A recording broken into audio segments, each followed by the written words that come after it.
Hey fam, welcome back to The Last Breath, where stories come alive and truth hits hard. Today, we're diving into one of the darkest, yet most viral serial killer stories to ever grip the world. Jump. Warning. This story isn't just creepy, it's crazy. You won't believe what really made this killer famous. And it's not what you think. So buckle up, grab a snack, and stay locked in, because the end will leave you speechless. Let's go. In the eerie summer heat of 1980s Los Angeles, a shadow moved silently through the city. A man whose name would later haunt history. Richard Ramirez, the Night Stalker. Born in 1960 in El Paso, Texas, Richard grew up in a storm of abuse, war-traumatized relatives, and dark influences that molded his twisted path. But nobody expected this quiet, brooding kid to evolve into one of America's most feared predators. His rampage began in 1984, a trail of blood and fear that lasted until 1985. He didn't choose his victims. Anyone could be next. Old or young, rich or poor, if your door was unlocked, you were vulnerable. He murdered at least 13 people, but that's just the official count. His methods?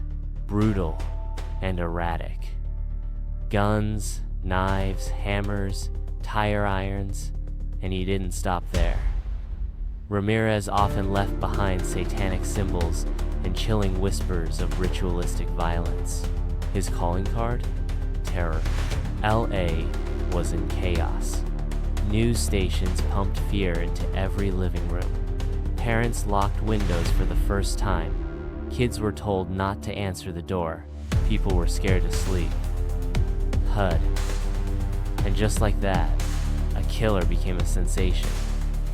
The media exploded. The Night Stalker strikes again. Headlines turned horror into a spectacle. But then came the twist no one expected. Even after he was caught barefoot, beaten by locals, and dragged down by a crowd that had enough, something even more disturbing happened. Richard Ramirez became famous. People wrote him love letters, sent him money, wore his face on shirts. From documentaries to viral TikToks, his story refused to die. It became a true crime phenomenon, a twisted curiosity the world couldn't stop watching.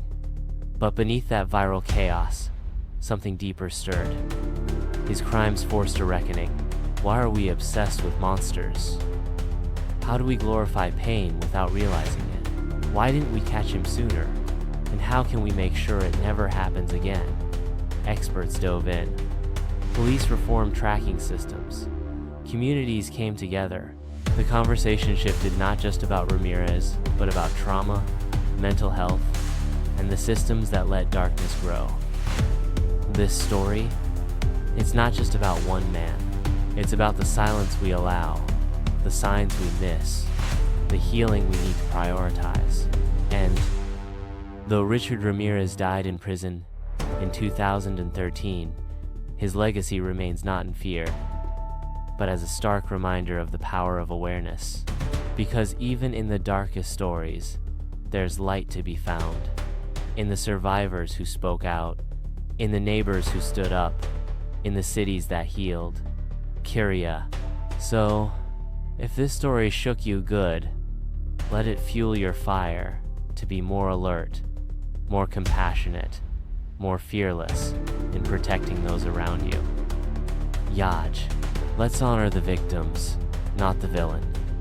Let's share truth, not terror. And remember this, boss. You are stronger than fear. You are louder than silence. You were born to be a light in the dark. Kebe, let's keep rising. Together. Kwon.